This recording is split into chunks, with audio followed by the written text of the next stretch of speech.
Good morning and happy Friday to you all. So, I have a low and high in act of kindness. Well,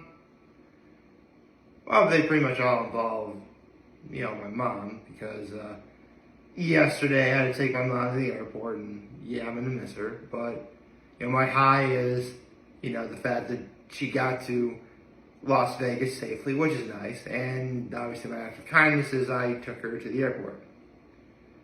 So, she got there safe. It would actually be about, it's almost 4 o'clock in the morning where she is right now, so, look, she doesn't watch any of these videos, that's for sure, but, even if she did, it'd be 3 o'clock, it'd be almost 4 o'clock in the morning her time when this video is going up, because they're 3 hours ahead of me. They're behind us here on the East Coast. So, I got a few things to go over. First of all, the 49ers won. Yes, I know, 1-0 for the week, as I expected, because, it's... I mean, did anyone ever actually really expect the 49ers to win to lose? Did anyone expect the 49ers to lose? Because I didn't. I knew they'd win. I mean, unfortunately... in a way, I guess it was kind of conflicting. On the one hand, the Giants win my division, so, of course I want them to lose, but at some point, my Dallas Cowboys are going to have to deal with the 49ers too, so, just go with the easy pick. So, pick the 49ers, and that's what I did. I got the pick right. We're good. And now, without further ado, I have a Hot Ones episode to talk about. Now, don't I? Let me get it out. Got my notes out. Okay, so, for those of you who didn't already know, NSYNC was yesterday's guest on Hot Ones. Wow, as of yesterday, there have been 305 guests. I mean, I know it seems like, wait, wasn't John Mulaney just 300? Well, yeah, but you do one episode a week near the end of the season, so, you got like a month before you actually get to the next guest after the season ends, so, yeah. So, that means, barring some kind of surprise guest appearance by First Week Feast, you're going to have about 316 guests to end this year. Give or take. So, let's begin with the first question that Sean asked, which was, how do you approach to making... And that actually is a very interesting question. Like, it really can't be stated just how very thorough the research that Sean Evans and the good people over First Week Feast do per guest. But it also can't be understated that the way that Sean Evans words a question, in like how he asks it, is definitely something to pay attention to. I mean, right out of the gate, the first question was how NSYNC approaches making a song today versus making a song, 25 years ago, back when they and the Backstreet Boys were, the talk of the town. Which, you know what? I know I've said many times I was a Backstreet Boys fan growing up, and I still stand by that. But, I mean, I knew who NSYNC was. I liked NSYNC. I just like Backstreet Boys a little more. So with that said, seeing all 5 guys together, just for sitting down and talking, like, it's kind of hard for a 90s kid not to smile at that. And I was smiling a lot all throughout this episode. And, by the way, Justin, Lance, Chris, JC, Joey. I was 33 years old when I learned all of the band members' names of NSYNC. That is how much of a loser I was growing up. Anyway. So again, making a song today versus making a song 25 years ago. It's, right now, NSYNC's goal, if they ever do make a hit together, is try to combine, modern style with some familiarity. And there's an influence that's, that comes from 20 years of experience, but at the end of the day, NSYNC still wants to be themselves. And that's really what you should do. I mean, listen, no matter what, NSYNC is going to be talked about forever. Especially amongst 90s kids like me.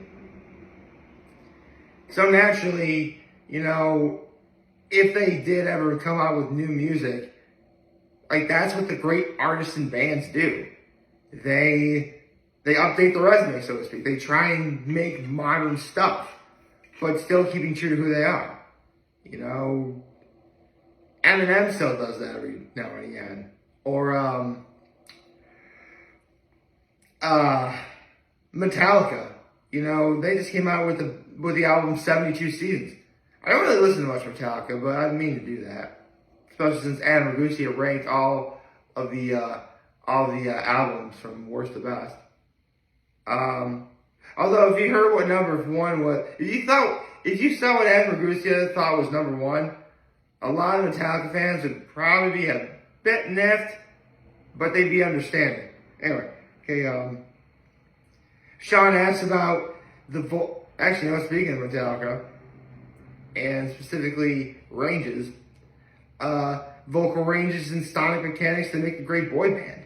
I mean, and Chris put it great when he said, it really was 5 guys coming together, knowing that each and every one of them were already good singers. They knew that. But they were good at, but some of the guys were good at some things, while they weren't good at others. Basically, by the time they found their rhythm, you had Justin.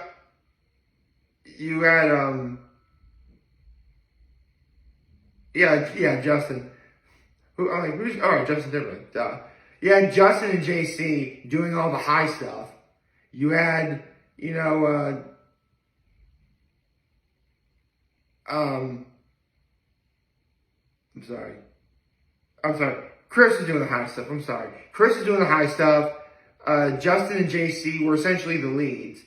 You had Joey doing, the middle range stuff, and Lance knew how to sing bass.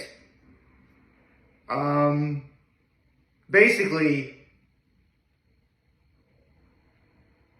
they were better off starting with the sound that they figured out on their own, rather than you have just 5 amazing vocalists doing each of their own things. Basically, the whole was greater than the sum of the parts. That's what made NSYNC so good. If that makes sense. They talked about the one time that Joey's trap door didn't work.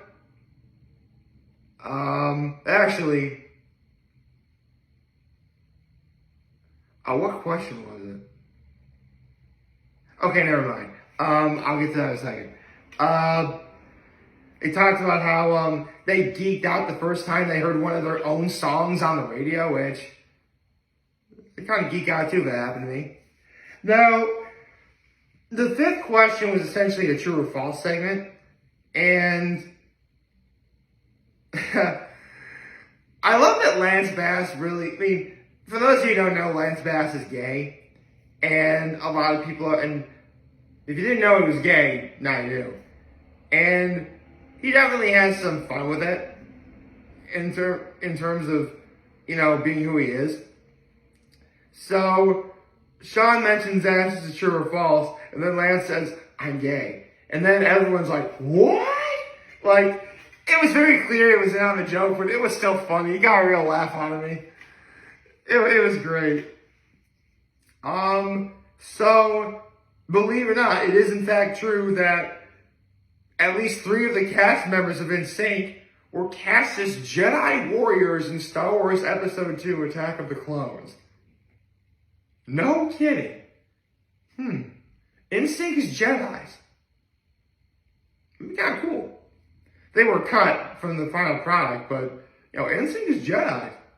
Alright. Let's see. Actually, speaking of Lance, it was true that he did train as he was trained as a Russian cosmonaut, basically an astronaut, but for Russia. Here's one that is true. It is true that It's Gonna Be Me was changed to It Was Gonna Be May, but the rumor was, like, they did that because they wanted Justin Timberlake to sound, like, meaner when he said that, and that part isn't true. Like, it's true that, yes, Justin Timberlake did get the note to change It's Gonna Be Me to It's Gonna Be May, but not to sound meaner. It was really more for the sake of, like, trying to, like, yeah, I'm gonna, like, more like confidence, as opposed to meanness, I guess. Because there is a difference. Like, let's say for an example, like, I said, I'm gonna do it. Yeah, let's do this. If I was angry, like, yeah, let's do it. Yeah, like, again, there's a difference. And, you know, it's great to see that, like, even back then, the guys at NSYNC knew what the difference for that thing was. That's pretty smart. And again, like, these guys were either very late teens or early 20s when this music was being recorded.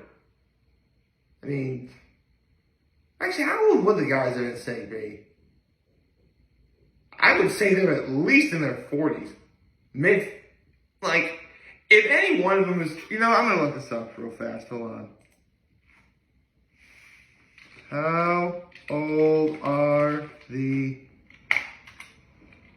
band members of NSYNC? Okay, so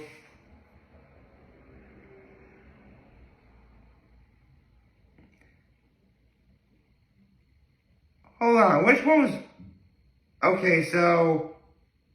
Wow. That's insane. One of them was born in 1971. 51 years old. So it looks like their age ranges go from 42 to 51. Okay, Timberlake is 42.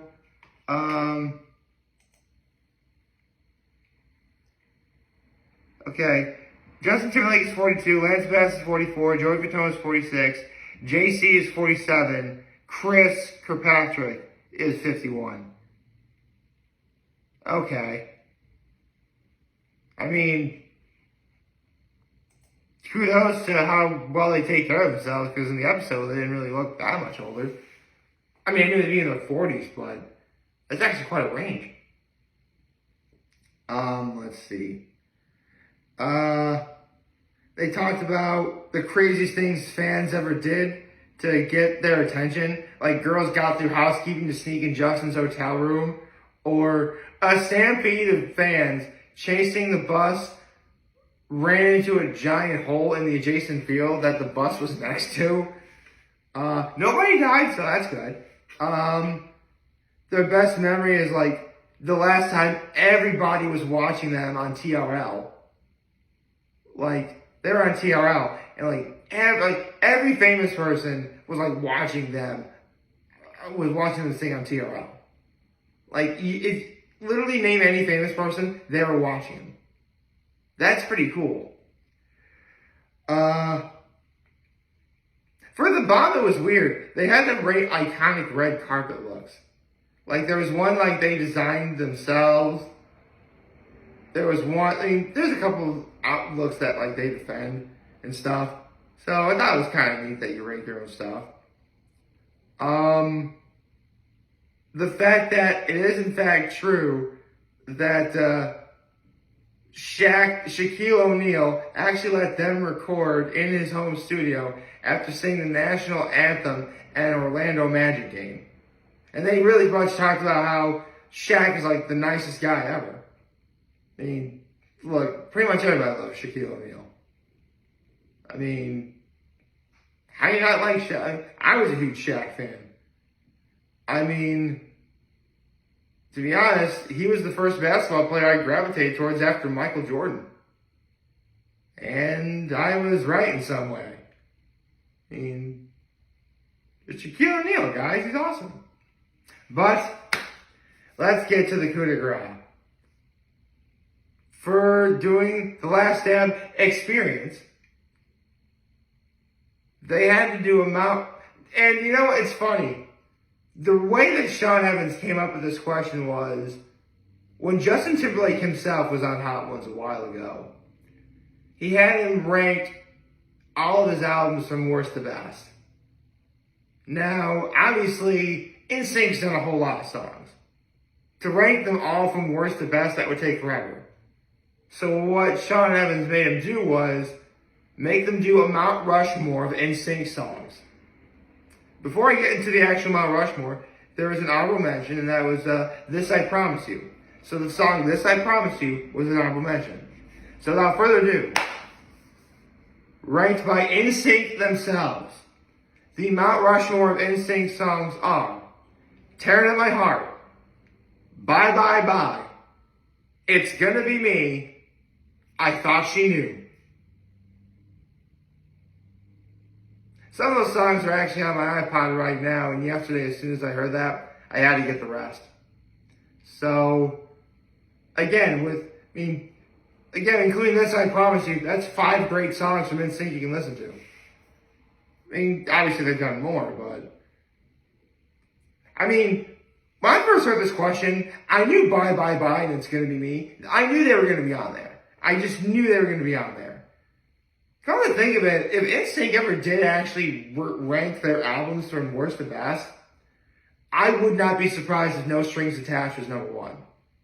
Because, again, because that had Bye Bye Bye, and It's Gonna Be Me on there. So, I mean, look, it's NSYNC.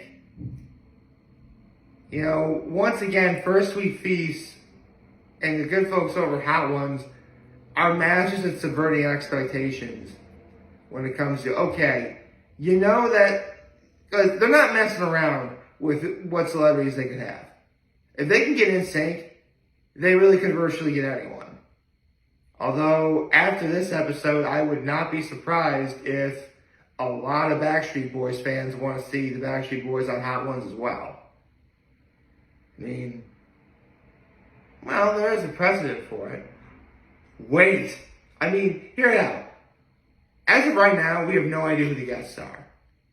Like, it's weekly. Even though the episodes have already been pre-recorded, they release the information on who's going to be the guest, you know, next Tuesday. Well, technically Monday, if I wait until Tuesday to do the reaction, obviously. But basically, it'll be a few days before I learn who the next guest is.